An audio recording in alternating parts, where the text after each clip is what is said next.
They laughed at the old man with the dusty sack until he opened it, and their world turned upside down.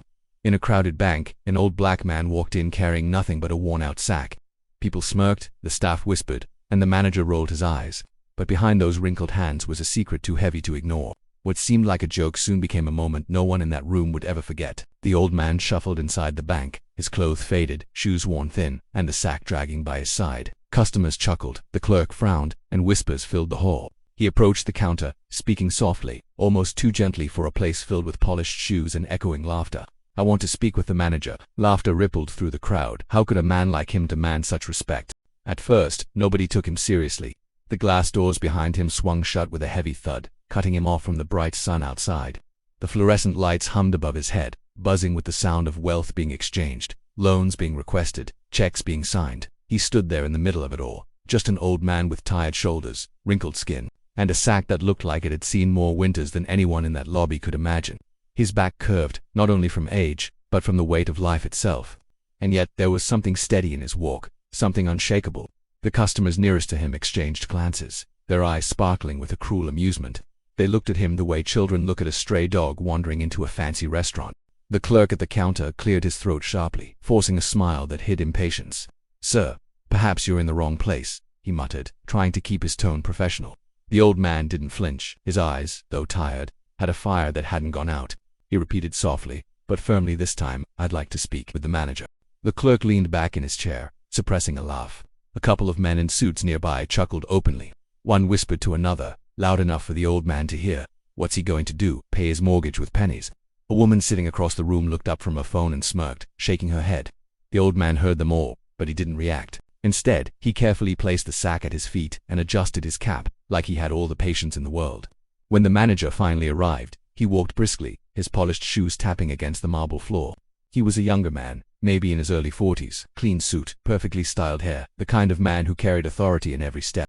But when he saw who was waiting for him, his eyebrows arched in disbelief. "Sir," he said with thinly veiled irritation, "this is a busy establishment. If you need to make a deposit, speak to the clerk. If you're lost, perhaps security can help you find your way out." His words cut like knives, but the old man only smiled faintly, as if he'd heard worse before. Slowly, with trembling hands, the old man bent down and untied the sack. A hush fell across the lobby as people craned their necks to see what was inside.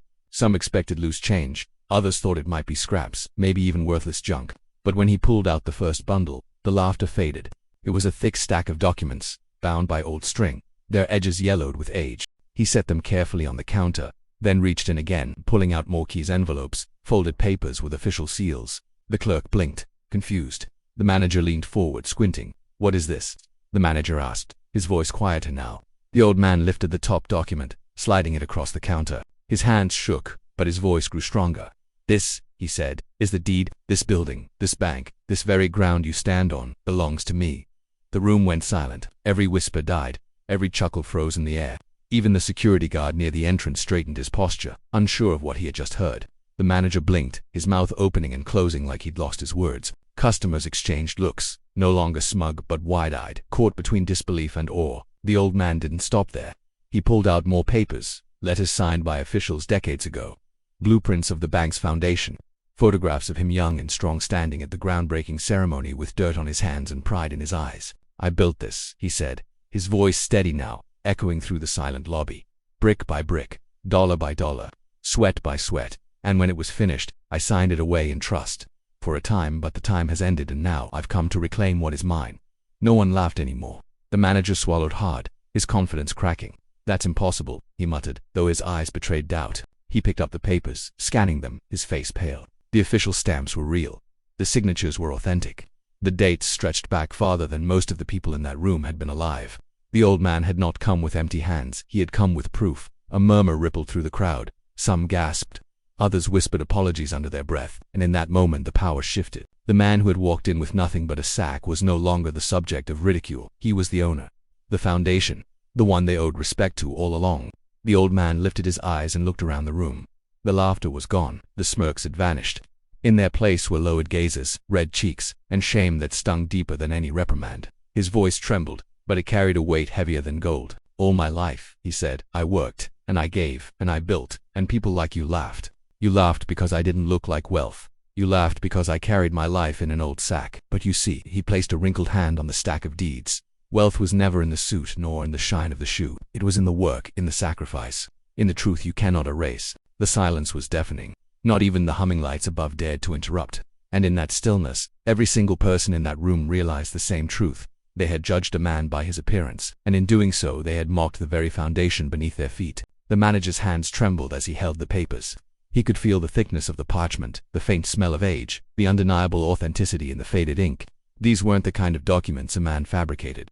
They were too detailed, too real, too official. He turned to the clerk, his voice low and uneasy. "Get legal on the line," he muttered. But even as he said it, there was doubt in his tone.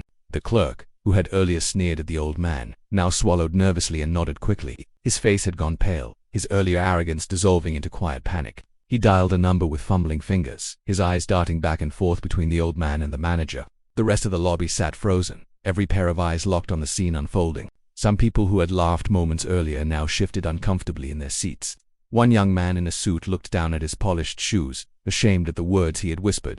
A woman who had smirked into her phone now turned her face away, her cheeks red with embarrassment. The old man, however, did not gloat. He did not smile in victory. He simply stood there, calm, his sack beside him, his hands folded over the counter. He waited. There was no rush in his presence, no desperation, only patience, as though he had carried this weight for decades and could carry it a little longer. When the clerk finally spoke on the phone, his voice cracked. "Yes, sir. There's a gentleman here with documents, ownership papers." He glanced nervously at the old man. "Yes, original deeds, dated back to the founding." He paused, listening, then looked up at the manager with wide eyes. "They're asking for copies," he whispered. The manager gave a stiff nod, then turned back to the old man. "Sir," he said, his tone softening but still guarded, May I ask where you got these?" The old man's lips curved into the faintest smile, though there was sadness behind it. "From my pocket," he replied. Then, after a pause, he added, "From my blood, from my sweat, from the years nobody remembers." A hush fell again. The way he spoke wasn't rehearsed, it wasn't boastful, it was simply the truth, laid bare. His voice had the weight of lived experience, of nights spent hungry, of mornings spent working before the sun, of sacrifices stacked higher than any vault in that bank. He reached into the sack once more, pulling out a black and white photograph. It was creased and faded but still visible. A young man, strong and determined, standing in front of a half-built structure holding a shovel in his hands. His eyes shone with pride, the same pride still lingering faintly in the old man's gaze. He laid the photo on top of the documents. "That was me," he whispered. "The day we broke the ground." Gasps spread through the room. The customers leaned closer, staring at the photo. The resemblance was undeniable. The shape of the jaw, the curve of the eyes. Time had withered his body, but it had not erased who he was. The manager swallowed hard, his own arrogance faltering. For the first time, he looked at the old man not as a burden, but as someone greater than himself. So his voice softened, almost respectful now. Why come back now, after all this time?" The old man's eyes lowered, his shoulders sagged heavier than before. And for the first time since he walked into the bank, he looked vulnerable. "Because," he said quietly, "time runs out. And before mine does, I wanted the world to remember who I was, what I gave, and what you all built your lives upon." There was no anger in his words, only truth. Only a quiet ache that seeped into everyone listening. Some of the customers shifted in their seats, their throats tight. Even the security guard, who had stood at the door ready to escort him out, now lowered his gaze, guilt pressing into his chest. The old man continued, his voice steady but low, as if speaking to ghosts only he could see. "I buried friends here. Men who worked beside me, who never saw the walls finished, who never stepped inside this place once it opened. They gave everything, and when the world moved on, nobody remembered their names. They were left to dust, while the building stood tall." He tapped the counter gently. "And all these years I carried their memory in this sack, on these papers, on my heart." A woman in the lobby wiped her eyes. A man cleared his throat, trying to hide the lump that had formed there. Suddenly, this wasn't about wealth, or ownership, or power. It was about something deeper, about respect, about remembrance, about the way society discards those who build its foundation. The manager placed the documents back on the counter with trembling hands. His voice cracked. I'm sorry," he whispered. The old man's eyes lifted slowly, meeting his. "Don't be sorry to me," he said softly. "Be sorry to yourselves, for forgetting what matters." The words hung in the air like heavy chains. No one moved, no one spoke. Even the ticking clock on the wall seemed to have stopped, as if the entire world had paused to listen. And in that silence, the truth settled deep into the bones of everyone present. Respect is not given by wealth, nor demanded by titles. It is owed to every soul who sacrifices, to every hand that builds, to every life that endures what others cannot see. The old man picked up the photograph and slid it back into his sack, then carefully gathered the documents once more. His hands shook, but his movements were steady, deliberate, as though this act had been rehearsed in his heart for years. He tied the sack closed with a firm knot, then lifted it back into his arms. As he turned toward the door, nobody laughed. Nobody smirked. They all watched in silence as he walked slowly across the marble floor, his shoes scraping softly, the weight of his sack pulling on his shoulder. But it wasn't the sack they saw now, it was the dignity, the truth, the quiet power of a man they had underestimated. When he reached the door, he paused for a moment. The light from outside spilled across his face, illuminating the wrinkles, the lines, the years etched into his skin. He looked back once more at the lobby full of silent people, his voice carrying one final truth. The richest man in the room is not the one with the account, it is the one with the story. And then he stepped outside, leaving behind a silence so deep it echoed long after he was gone. The door closed behind him with a slow, echoing thud. For a long moment, nobody in the bank moved. The lobby, once filled with chatter, laughter, and judgment, now sat frozen in silence, as though the walls themselves were ashamed of what they had witnessed. The polished marble that had gleamed so proudly a moment earlier now felt cold, harsh, and empty. The manager's eyes lingered on the documents he still held in his hands. His chest rose and fell, the weight of guilt pressing down like a stone. Never in his career had he felt so small. For all his polished shoes, his sharp suits, his confident authority, he realized he had missed the one thing that mattered most: humility. The clerk shifted uncomfortably, his throat tight. He whispered, "Should we stop him?" But the manager shook his head. No, no one stops a man like that. A woman in the waiting area wiped tears from her eyes. A man muttered under his breath. I laughed at him, as though confessing a sin to himself. Even the security guard, once ready to escort the old man out, now stood frozen, his eyes fixed on the door as if expecting the man to walk back in. But he didn't. He was gone. 4 days after that, the story spread like wildfire. Customers who had been there whispered about what they'd seen. Some told it with shame, others with awe, but all carried the same message. An old man with nothing but a sack had walked into a bank and reminded them of what wealth really meant. Soon the local paper picked up the story. A headline ran across the front page: "The man with the sack, forgotten founder, returns to claim his legacy." Reporters began digging, and sure enough, the documents checked out. Decades ago, when the town was still young and the streets were dirt, a group of laborers, mostly poor, mostly forgotten, had built the foundation of what would become the region's most successful bank. Among them had been a young black man who not only worked harder than most but had also invested his small earnings into buying the land where the bank now stood. His name had been buried in the fine print, overshadowed by businessmen who came later. But the truth was there, in ink, in stone, in memory. The old man's face, once overlooked, now appeared in newspapers, on television, on social media. People shared his story not because he was wealthy, but because he carried a truth that no one could deny. They called him the silent owner, the forgotten founder, the man with the sack. But while the world marveled, the old man himself stayed quiet. He didn't bask in the fame. He didn't seek out interviews. He returned to his small home on the edge of town, a place as worn as his clothes, where the walls were thin but the memories were thick. Neighbors who had once ignored him now knocked on his door with casseroles, apologies, and tearful words. Some came just to listen, to sit with him in silence, to share a moment with a man whose dignity had humbled an entire town. Inside the bank, things changed. The manager, once so proud, now carried himself differently. He began greeting every customer, no matter how they looked, with respect. The clerks, too, straightened their manners. The memory of that day had burned itself into their hearts. None of them wanted to be the one who laughed again. One afternoon, weeks later, the bank held a ceremony. They unveiled a bronze plaque at the entrance, inscribed with the old man's name and the names of the other laborers who had laid the foundation. A small crowd gathered, tears in their eyes, as the manager himself pulled the cloth away, revealing the truth in shining letters. The old man stood there, sack still by his side, his eyes misting as he ran a trembling finger over his name. He didn't give a long speech. He didn't need to. He simply whispered, "Now, they will not be forgotten." And the crowd applauded, not with the hollow cheer of ceremony, but with the deep, heartfelt clapping of people who had learned something profound. That night, as the town lights flickered on and the streets grew quiet, the old man sat alone in his home, the sack by his feet. He opened it one last time, pulling out the photograph of himself as a young man, standing with that shovel, proud and unbroken. His eyes softened, he smiled faintly, and with a sigh that carried decades of struggle, he whispered, "We did it." The photograph trembled in his hands, but his heart was steady. He leaned back, closing his eyes, and for the first time in years, he felt peace. Some say he passed away quietly in his sleep not long after, the sack by his side, the photograph still in his hand.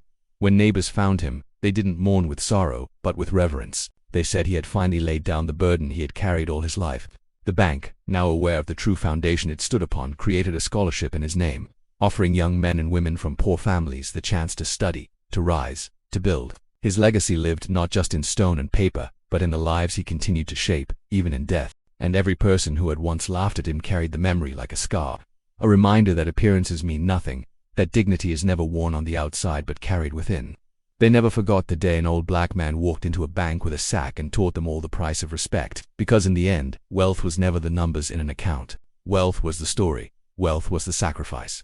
Wealth was the truth. And the richest man in the room had been the one they almost threw away. The manager arrived, smug and dismissive. His shoes clicked sharply against the marble floor, polished so brightly they reflected the overhead lights. His suit was perfectly pressed, his tie centered with meticulous precision. His expression one of irritation, as though dealing with this old man was beneath him. He folded his arms across his chest, his lips curling into a practiced smirk that carried the weight of someone who believed himself superior.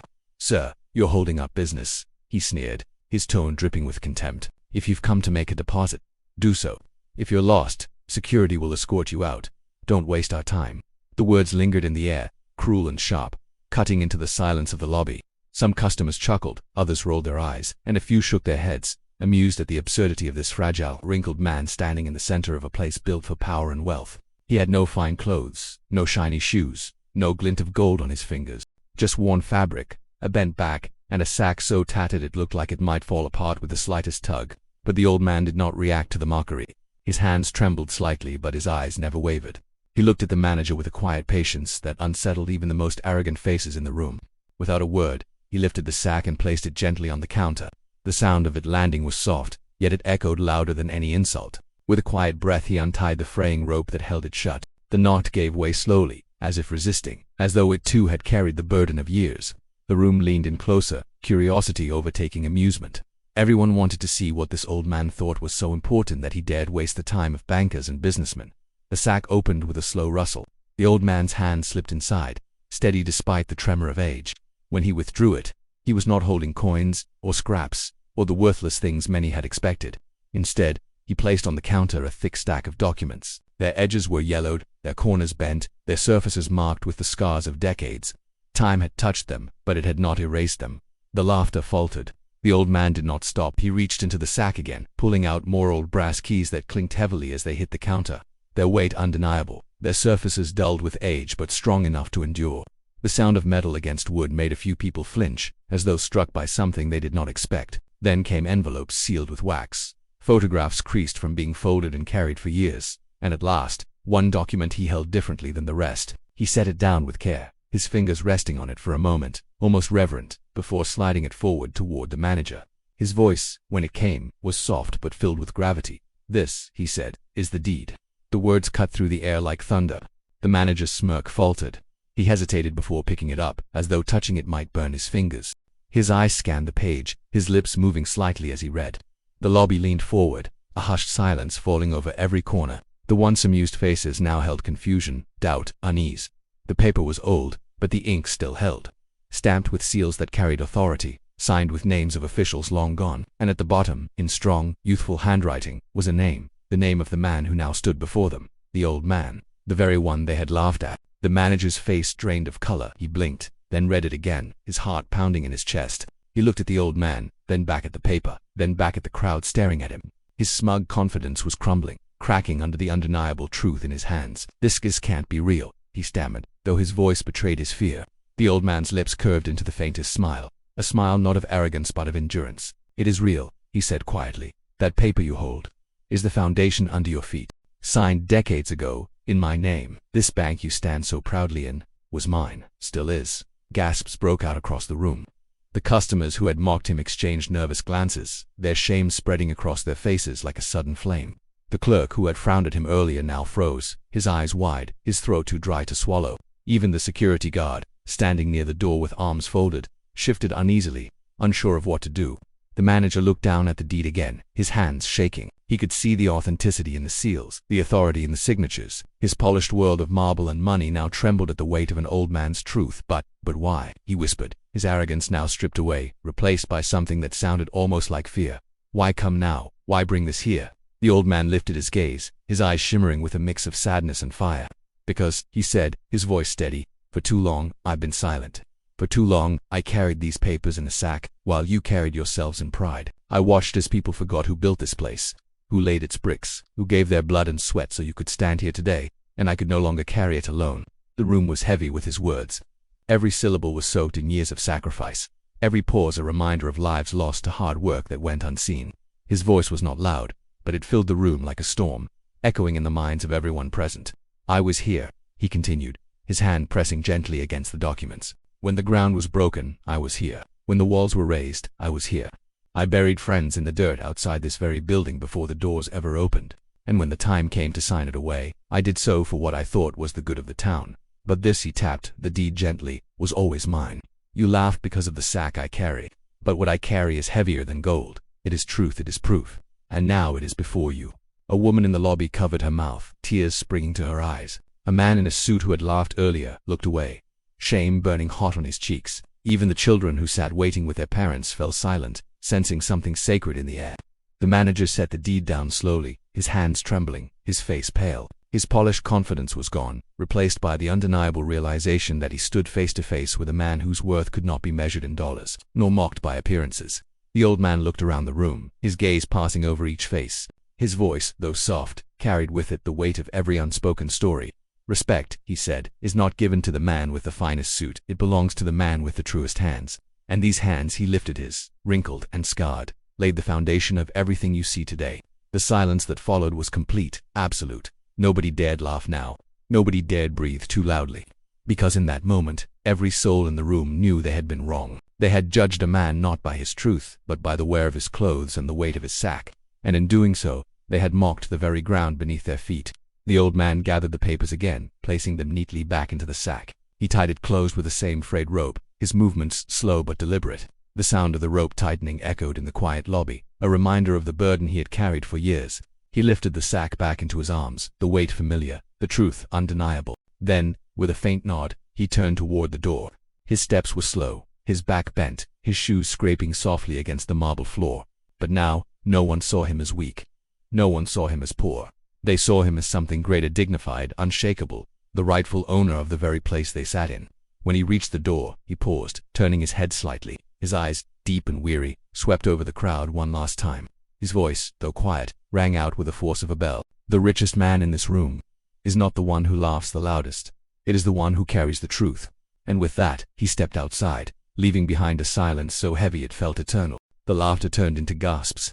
Every mocking smile melted into shame. For a long moment, it felt as though the air itself had been sucked out of the room. The people who had only minutes ago whispered cruel jokes and exchanged smug glances could not believe what their eyes were telling them. The man who shuffled in, his clothes faded and shoes thin, dragging a sack that looked like it held nothing more than scraps of a forgotten life, now stood revealed as something far greater. He was no beggar, no wanderer to be pitied, no tired soul looking for loose change. He was the rightful owner of the very building where their laughter had echoed. His voice trembled, not with weakness but with a storm held tightly beneath fragile control.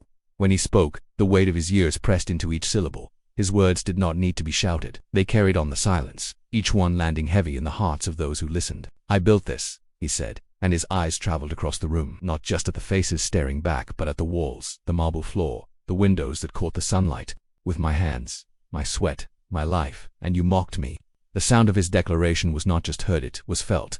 A strange hush descended. The clerks at their counters stopped fidgeting with their pens and papers. Customers, frozen mid-step, mid-sentence, mid-breath, lowered their heads in shame. The smugness that once shone in the manager's eyes dimmed, like a candle strangled by the wind. He, too, could not escape the truth that now hung thick in the room.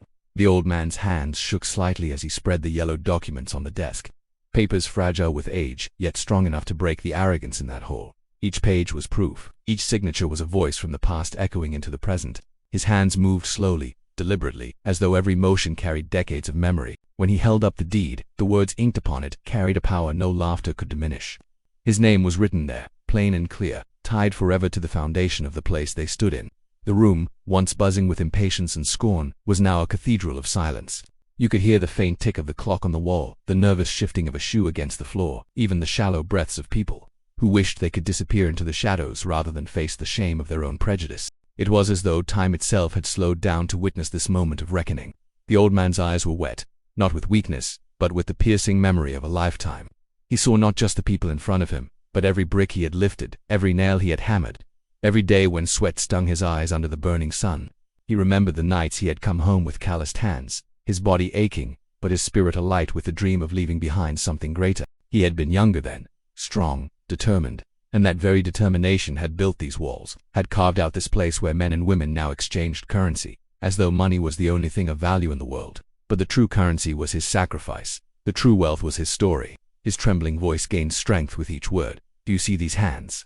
He lifted them slightly. They were worn, scarred, bent with age, the hands of a man who had lived through labor that would have broken others. These hands carried the beams. These hands dug into the earth. These hands signed the papers when this dream was nothing but dust. He paused, and in that pause the weight of truth pressed down like a hammer. "And yet you laughed." The shame in the room deepened. Some lowered their eyes to the floor, unable to face the living embodiment of dignity they had so carelessly mocked. Others swallowed hard, as if trying to rid themselves of the bitterness of their own cruelty. The manager, who had sneered with such confidence, now felt the ground beneath him shift. He had spent years believing in power, in appearances, in titles, but here stood a man who had lived through storms of struggle and yet carried a quiet power no title could grant. The silence stretched, but it was not empty. It was filled with something heavy, unspoken, undeniable: regret. The kind of regret that stains deeper than embarrassment, the kind that makes a person rethink who they are, what they value, how they treat the unseen souls they cross paths with. The old man lowered his gaze, his words slowing as if even speaking them cost him the weight of his years. "All my life," he said softly, "I believed that respect was a simple thing. Not a gift to be earned through wealth, not a mask to be worn when convenient, but a right every human being deserves. Today, you reminded me how quickly people forget that truth. You reminded me how easily respect is stolen away by laughter, by judgment, by cruelty." A woman in the crowd covered her mouth, her eyes shimmering with tears. A young man who had chuckled earlier now shifted uncomfortably, shame burning into his face.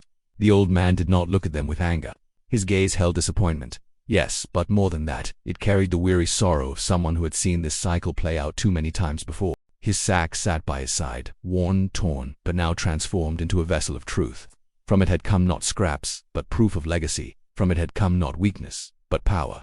The same sack that drew ridicule when he entered was now a symbol of patience, of endurance, of the quiet strength that had carried him through decades. The manager finally found his voice, though it trembled. He began to mumble an apology, words stuttering out. But the old man raised a hand not in anger, but in quiet command. "Do not speak empty words to me," he said gently. "Apologies are not what I came for. I came for the truth to be seen." And the truth was seen. Every soul in that room carried it now. It would not leave them when they walked out the doors. It would follow them home, into their thoughts, into their memories. They would recall the way their laughter had turned into silence, the way judgment had melted into regret, the way one old man had stripped away their pretenses with nothing more than a trembling voice and a sack of papers. He looked around the room one final time, his gaze steady. "Respect," he whispered, though the whisper felt louder than any shout. "Respect is owed, not earned by appearance." The words lingered, carved into the silence, etched into the walls, engraved into the hearts of those who had heard them. The room felt smaller now, suffocated by truth. No one laughed, no one even breathed too loudly. It was as if they all stood before a mirror, forced to see not their reflections, but their flaws. The old man gently gathered his papers, slid them back into the sack, and tied it once more with careful, deliberate hands. He did not rush, for time had already revealed what it needed to. He lifted the sack, his back still bent with years, his step still slow, but his presence taller than anyone else in the room. As he walked away, each footstep was a reminder that greatness does not always arrive dressed in wealth, that dignity cannot be measured in fabric, or shoes, or status, that sometimes the most powerful man in the room is the one everyone failed to see. The doors closed behind him, leaving the bank frozen in its silence. Life would move again. Eventually the clerks would shuffle papers, customers would return to their business, the clock would tick on, but the lesson would remain, the lesson that had turned laughter into gasps, arrogance into humility, ignorance into shame. And though the old man was gone, his words echoed, lingering like a truth too heavy to forget. "I built this, with my hands, my sweat, my life, and you mocked me." The silence was heavy, the lesson unforgettable. Respect is owed, not earned by appearance.